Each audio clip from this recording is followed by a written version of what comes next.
আন্দোলন আসলে খুব একটা দেখার সৌভাগ্য হয় না, যে কারণে আমরা অভিনন্দন জানাতে চাই আপাদের যেই জেদ, আপাদের যেই নৈতিক জায়গা থেকে আপনারা ডেডিকেটেড ছিলেন, যে ডেডিকেশন দেখিয়েছেন, যে প্রত্যয় দেখিয়েছেন এবং যেই সাহস দেখিয়েছেন। এবং আমরা জানি শুরুতে ওনাদের উপর কিন্তু পুলিশি হামলা হয়েছিল এবং ওনারা আহত হয়েছিলেন।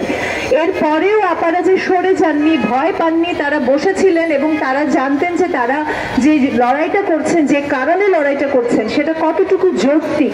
এই যে নৈতিকতার যে শক্তি, নৈতিকতার যে সাহস এবং একটা নৈতিক অবস্থান থেকে একটা আন্দোলনকে যে এত দূরে আনতে পেরেছেন, এটা কিন্তু ওইরকম একটা সৎ মনোবল থাকলেই সম্ভব হয়।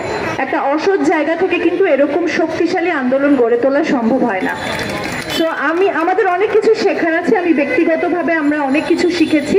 একটু ছোট করে যদি একটু স্মৃতিচারণ করি, প্রথম যখন আমরা জানতে পারলাম যে এই তথ্য আপারা এখানে প্রেস ক্লাবে এসে বসে আছেন তাদের চাকরি রাজস্বকরণের দাবিতে, আমাদের কিন্তু মাথায় কিছুই ঢোকে নাই যে তথ্য আপা কারা, এই প্রকল্পটা কি, আমরা কিন্তু তখন কিছুই জানি না।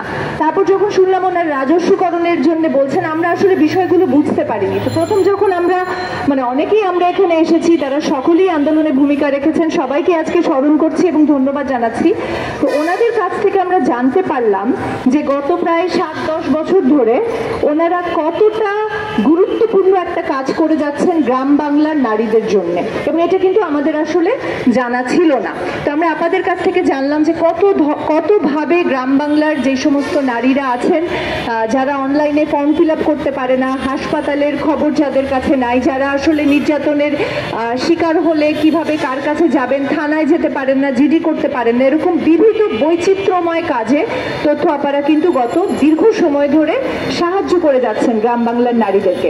তার মানে এটা একটা সরকারের অত্যন্ত গুরুত্বপূর্ণ কাজ, এটা সরকারের একটা স্থায়ী কাজ, এবং এই কাজের কিন্তু বাংলাদেশের সমস্ত গ্রামে গঞ্জে এই কাজের একটা চাহিদা রয়েছে।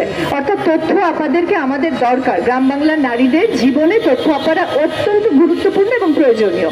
এই জিনিসটাও কিন্তু আমরা জানতাম না। তো আমরা জানতে পারলাম, এবং তারপর আমরা জানতে পারলাম যে গত 7-10 বছর ধরে এই মন্ত্রণালয় থেকে আওয়ামী লীগ সরকারের আমলে ওনাদের সাথে কি কি ধরনের অবিচার হয়েছে, কিভাবে ওনাদের কাছ থেকে টাকা কেটে নেওয়া হয়েছে, ওনাদেরকে বারবার আশ্বাস দেওয়া হয়েছে যে রাজস্বকরণ করা হবে, ওনাদেরকে গভর্নমেন্টের সরকারি চাকরিতে স্থায়ী করা হবে, কিন্তু পরবর্তীতে দেখা গেছে যে সেটার আসলে কোনো বাস্তবায়ন হয়নি। তার মানে ওনাদেরকে আশ্বাসের পর আশ্বাস দেওয়া হয়েছে, মিথ্যা আশ্বাস দেওয়া হয়েছে, কিন্তু আমরা দেখেছি যে ওনারা সেই যেই ওনাদের চুক্তির ভিতরে যেই রাজস্বকরণের প্রতিশ্রুতি ছিল সেই চুক্তির বরখেলাপ হয়েছে বারবার।